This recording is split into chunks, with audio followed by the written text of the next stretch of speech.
I almost ruined my life because I did not have the ability to say no. But everything changed on September 13th, 2025. Before we dive into exactly what happened on that date, first we have to see why it is so critically important to learn how to say no. If you are anything like I used to be, you might think that always saying yes makes you a good person. You might think it makes you kind, reliable, and helpful. But let me tell you the brutal truth right out of the gate. It does not make you a good person. It makes you a target.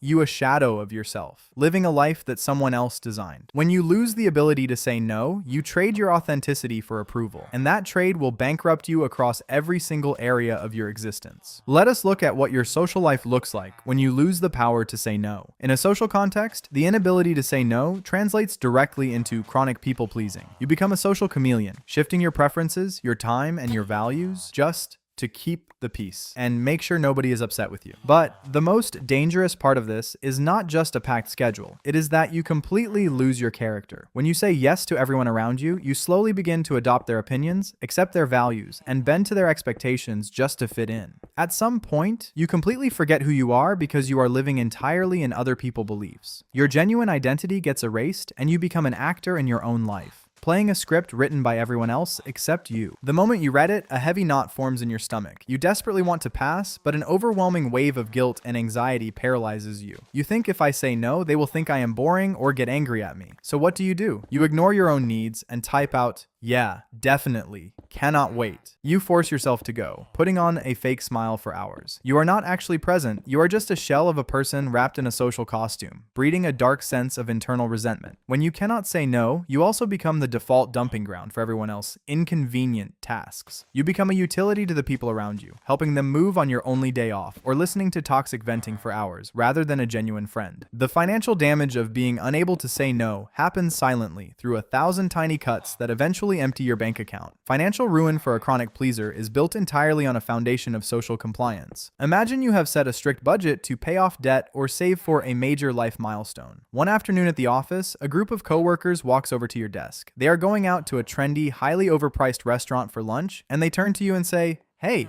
you are coming with us, right?" You have a perfectly healthy, delicious meal prep container sitting right there in your bag. Going to this restaurant will easily wipe out your entire food budget for the week, but the social pressure feels like a physical weight. You do not want to look like the cheap coworker or miss out on office bonding. Instead of standing firm and saying you brought your lunch, you smile, hide your lunchbox, and walk out the door with them. This pattern repeats constantly. It is saying yes to splitting expensive bills evenly when you only ordered water, putting a destination bachelor party on a high-interest credit card because you are too terrified to state your financial limits, or lending money to an irresponsible friend knowing you will never see it again. When you cannot say no, your money is no longer a tool to build your own security. It is a resource you use to buy brief moments of social comfort and avoid awkward conversations. When you say yes to everyone else's demands, what you are actually doing is saying a definitive, damaging no to your own well-being. Mentally, living as a perpetual yes person places your nervous system into a chronic state of fight or flight. Because your schedule is packed tight with tasks you never truly wanted to agree to, your brain experiences severe cognitive overload. Looking at a calendar where 80% of your time belongs to someone else breeds deep-seated anxiety, chronic burnout, and a heavy feeling of depression. You lose your passion because you are too busy maintaining everyone else's universe. This mental stress actively destroys your physical biology. To finish a project you took on for a colleague who took advantage of your kindness, you stay up until 2 in the morning. Your sleep quality plummets. Because you are constantly rushing, you do not have the time to cook nutritious food, so you rely on fast food and caffeine just to survive. You skip your scheduled workouts because your afternoon was completely hijacked by someone else's urgent crisis. Over time, your immune system degrades. You find yourself constantly battling mysterious headaches, chronic muscle tension, digestive issues, and an unrelenting fatigue. Your body is quite literally screaming at you to stop. It is trying to say no on your behalf because you refuse to say it yourself. Saying no is a muscle. If you have not used it in years, it is going to be weak, atrophied, and painful to flex at first. To fix this, you need a practical, step-by-step system to build that muscle without breaking down from guilt. Step 1. Buy yourself time. The 24-hour buffer. The single biggest mistake people pleasers make is answering immediately. When someone approaches you with a request, your brain defaults to a quick, panicked yes just to end the immediate tension. You need to create a buffer. From this day forward, your mandatory response to any request must be, "Let me check my schedule and get back to you." This completely removes the face-to-face pressure and gives you the space to evaluate your energy levels calmly. Step 2. Use the soft start, hard boundary formula. Saying no does not require being mean, and you do not owe anyone a long list of excuses.